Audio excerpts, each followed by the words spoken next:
ঐক্যবদ্ধ বাংলাদেশের করেছে সেই জোটের প্রার্থী আমাদের বাফুর আসন থেকে মাসুদ ভাই।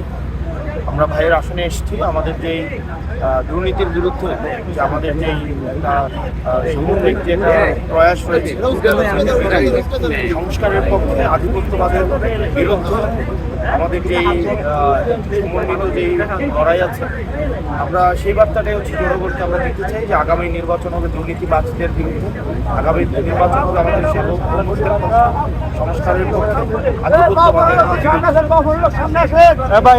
আপনারা ক্ষমতায় আসলে কোন দিকগুলো আগে কোন বিষয়গুলো নিয়ে কাজ করবেন?